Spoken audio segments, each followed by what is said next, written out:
Paying a huge compliment to those that have organised the Free Shakarama campaign for so long, with all the demonstrations, pickets, marches, rallies and meetings.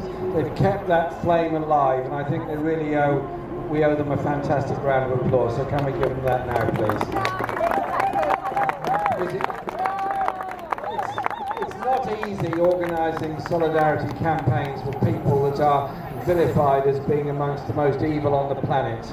I remember organising meetings for the Guildford 4 and Birmingham 6 campaigns in the 1970s and 1980s, when you could hardly get two people and a dog to come to a meeting. Nobody wanted to know.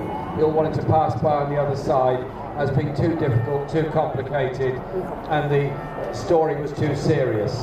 And this, in many ways, is much the same.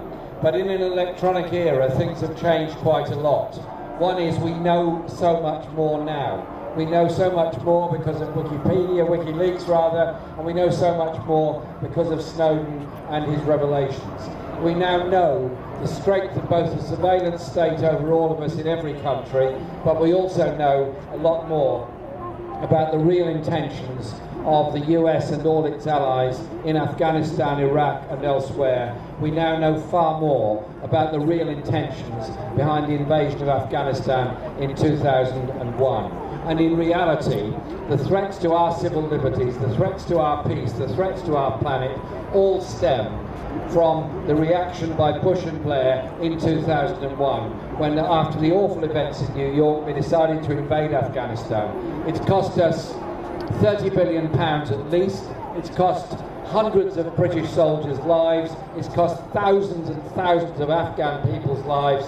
It's cost the lives of many other soldiers. It's cost the lives of innocent villagers all over Pakistan and Afghanistan. And it's set off a whole train of events where high technology is used to pursue this crazy vendetta against the rest of the world, against the poorest, most unarmed, most depressed people anywhere in the world.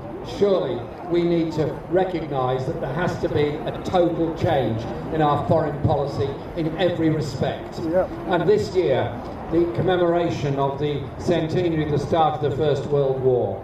Let's remember all those that died. Remember all those poor men dragged out of the slums of England, Wales and Scotland to die on the Western Front. And remember also those brave people that stood up and refused to fight, those that stood as conscientious objectors, and those that met and marched and rallied despite all the brutality they achieved, to saying they, as workers in this country, didn't wish to kill workers in another country. They wanted a world at peace. And so we then have the campaigns now against the wars all around the world. And the Stop the War Coalition was proud to organise the big demonstrations against Afghanistan and Iraq wars, and we continue because we don't want wars with Libya, with Mali, with Iran. We don't want wars anywhere else, and I do think the parliamentary vote not to intervene in Syria is possibly one of the most significant parliamentary votes that I've certainly ever taken part in, because it seems to me to be a fundamental change, that instead of going to war, the people of this country want something better. Unfortunately, that message has not got through to the leaderships of most of the political parties, and certainly to the government machinery in this country.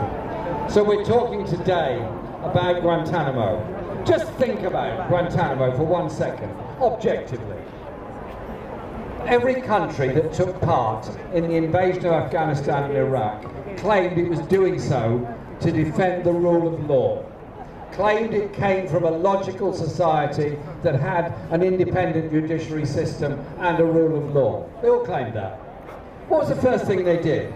Lock people up in Bagram Air Base. What was the second thing they did? To decide that anyone the US intelligence didn't like was an enemy combatant, a concept unknown anywhere else in law, and arrest them. Extrajudicial arrests, extraordinary rendition, sometimes via British colonial territories such as Diego Garcia, and also via airports all over Europe, some of whose governments didn't even know it was happening. To slam people up in Guantánamo Bay to be tortured for year after year after year after year.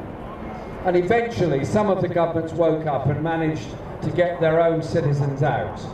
And eventually the British government accepted that British residents should also be subject to the support of the British government in getting them out. And I've been on delegations to the Foreign Office to demand the release of Shaka.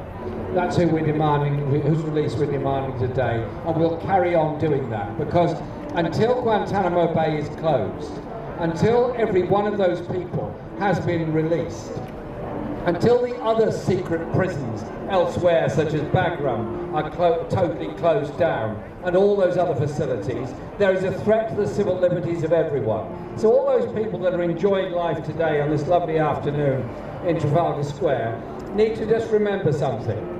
If an individual like Shaka can be locked up in Guantánamo Bay for all these years, having committed no crime whatsoever, then the same thing can happen to anybody else.